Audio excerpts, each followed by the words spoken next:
It's March 3rd, 2017, and Logan has been released. I remember the night I went to go see this. I was a freshman in college and 19 years old at the time. So when I went to pick up tickets for myself and two friends, I was told I can't purchase more than one ticket since I wasn't 21 yet. In hindsight, how lame is that? Anyway, my knowledge of the X-Men movies was pretty shit back then. Up to that point, I had only seen the first X-Men movie and X2. So yeah, I went into this film having not seen X-Men Origins or the Wolverine, plus the prequels. Not that it really mattered considering the X-Men timeline was all over the place post X-Men The Last Stand. But I think knowing more about Logan's character before seeing Logan could have aided in understanding his emotional journey. Regardless, X2 delves somewhat into the Stryker/Wolverine story. So I did have that. Also, who needs character knowledge when the trailer for Logan was enough to convince me to see it in theaters without having seen most of the others? To this day, that Kaleo way down we go hits so hard in this trailer. I love it. The big takeaway from my first viewing of Logan though was that I liked the film, but wasn't blown away by it like so many other people were. Logan received rave reviews across the board from critics and audiences back in 2017, many calling it the best movie of that year, and to this day, a lot of people would probably say Logan is the best superhero movie of all time.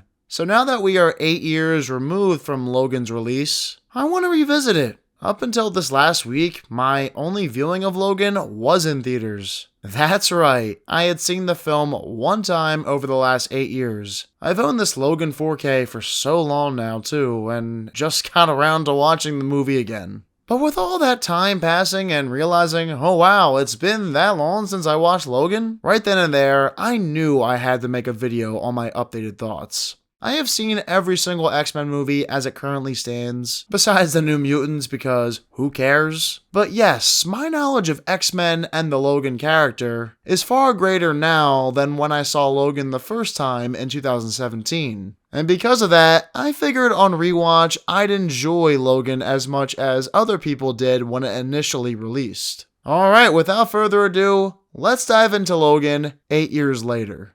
Okay, so you know how I mentioned the X-Men timeline got all screwed up after The Last Stand? Well, one of the early observations I made during my rewatch of Logan is that it does the timeline no favors. We know it takes place in the year 2029, and there's a few references to past X-Men movie events. But does Logan take place in the same timeline as the original trilogy? Is Logan an older version of this iteration of Wolverine? And what about its connection to previous solo Wolverine movies? There's no straightforward answer. Many claim Logan begins and ends its own timeline. And after rewatch, I can definitely see that being the case. I do wish the timeline wasn't such a mess, so that we could have concrete answers on where Logan fits, but in 2017, I don't even think 20th Century Fox knew themselves. Clearly, this acted as a full-on send-off to Hugh Jackman's Wolverine. Since this was a solo Logan film and Hugh Jackman's supposed last time playing him, they wrote a story focusing solely on Logan without a care in the world otherwise. So it's best not to ask any questions about the timeline while watching Logan because it doesn't matter here.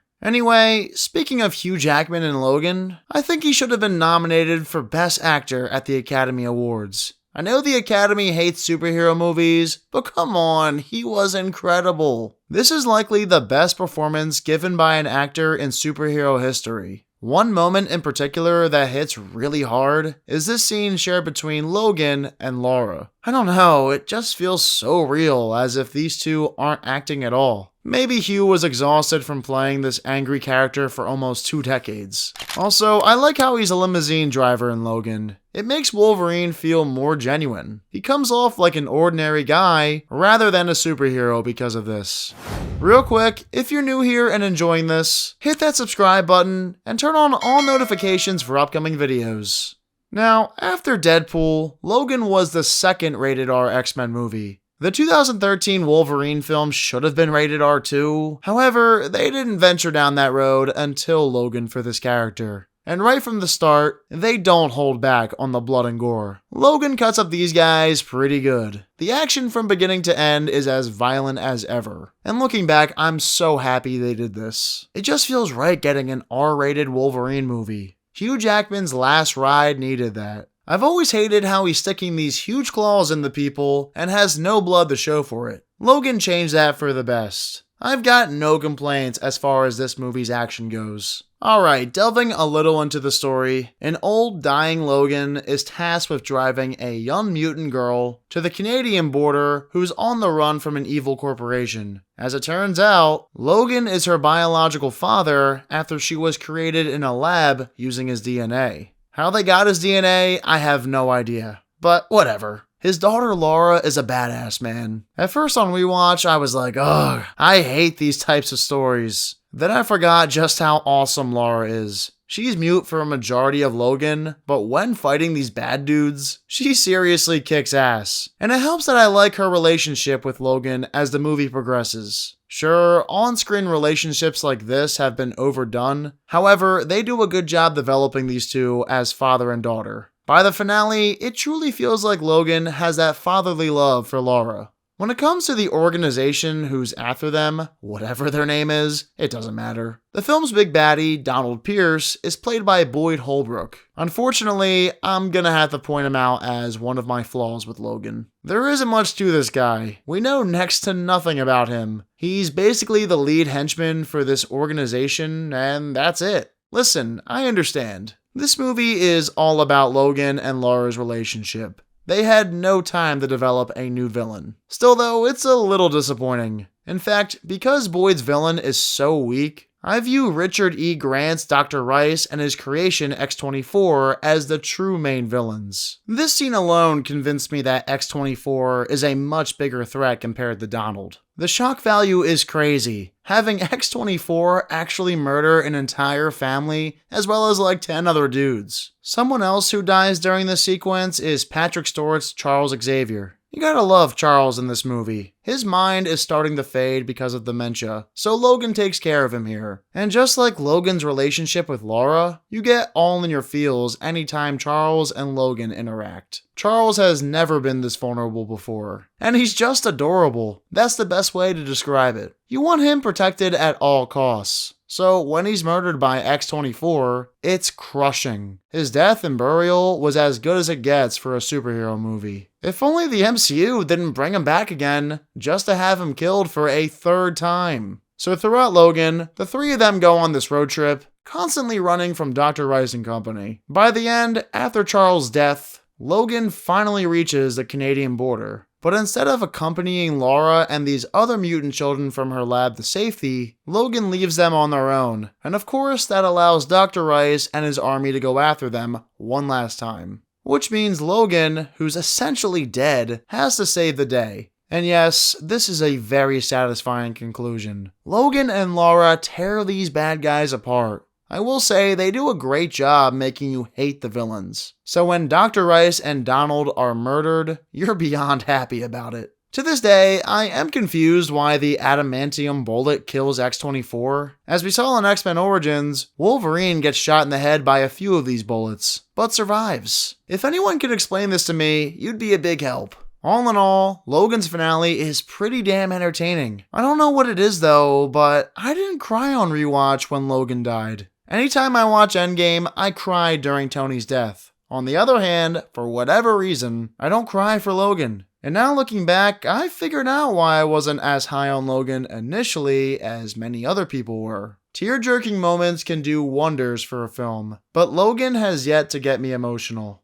One reason this may be is because, like I said, the X-Men timeline is a mess. It feels like we're following multiple variations of Logan instead of the same character in every movie. The Logan in the original trilogy feels different than the Logan in Origins and the Wolverine, and that version feels different than who we see in Days of Future Past, as well as Logan in this film. It's hard to get emotional about the death of a character who feels like several different characters. Another thing is that Logan is a really depressing movie. I may have found it easier to get in my feels if Logan felt happier, you know? Like if it weren't the most depressing superhero film of all time. And to end it with the gory death of our main character makes it more depressing than ever. That's just me. If the ending makes you cry, I'm jealous of you. Overall, I had a great time rewatching Logan. I do think it's a pretty great superhero movie, and I like it more now than when I first saw it in theaters. I'm not gonna go as far as calling this the greatest superhero movie of all time. I know a lot of you consider it that. For me, it's certainly higher up there, and maybe it would be really close to the top if it weren't for the lack of emotion on my end, as well as the undeveloped, one-dimensional villains. So yeah, Logan remains a great superhero film 8 years later. Not much has come out since that I'd say is better from the genre, and I don't see that changing anytime soon.